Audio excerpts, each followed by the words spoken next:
नाज़रीन, शदादकोट जे काला फ़कीर मोहल्ले में 6 महीना अॻु घर जी छित किरण सां तालिब मक्सी जी घरवारी मरियम ख़ातून ऐं मासूम न्याणी सुमेना फौत थी वियूं हुयूं, पर सिंध सरकार तोड़े चूंडियल नुमाइंदनि संदनि अञा ताईं का सार संभालण लाइ हिल दी। उन हवाले सां ॾिसूं था साजिद खरड़ जी ही रिपोर्ट।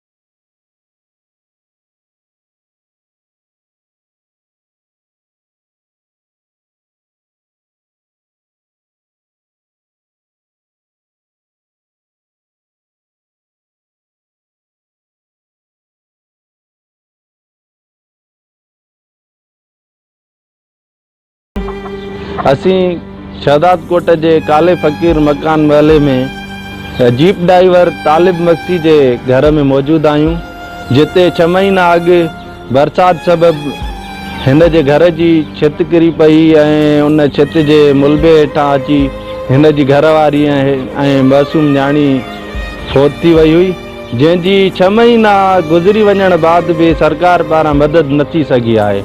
इन हवाले सां वधीक उन सां तालिब लोंगाणी सां ऐं उन जे पाड़े वारनि सां ॻाल्हि ॿोल कंदासीं त उन्हनि जो छा चवणु आहे।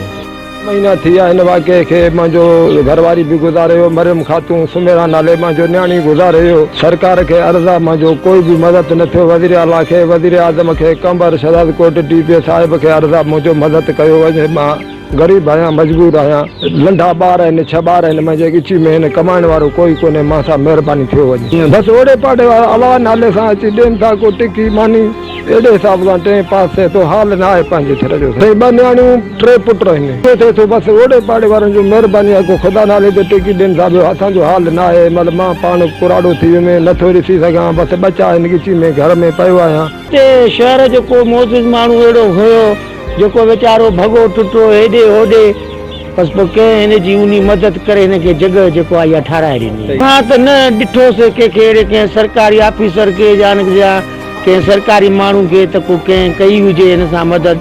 मींहुं हले पोइ बरसाति जो सफ़ा तमामु ज़ोर हुयो। असां हिन जे घर ॾे पुगासीं त हिन जी छत किरियल ॾिठीसीं ऐं ॾिठोसीं त सभु कुझु ॿार सभु अंदरि हुया, जेके सभिनि मां कोशिशि करे असां कढियोसीं।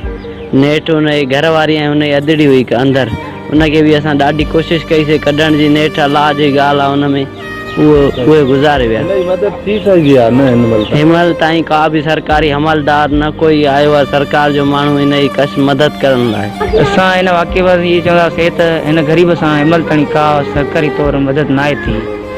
6 महीना अॻ में 6 महीननि में हिन ग़रीब सां का बि हेल्प न कई आहे। सरकारी नुमाइंदा जेके बि आहिनि, उहे जेके तव्हां भाइरनि खे अलाह साईं ख़ुशि करे तव्हां अचो था, हिनमहिल ताईं हिन ग़रीब सां का बि माना कंहिं बि हेल्प न कई आहे। नाज़रीन, अमी हिते मौजूद जीप ड्राइवर तालिब मक्सी ऐं उन जे पाड़े वारनि जा वीचार ॿुधा।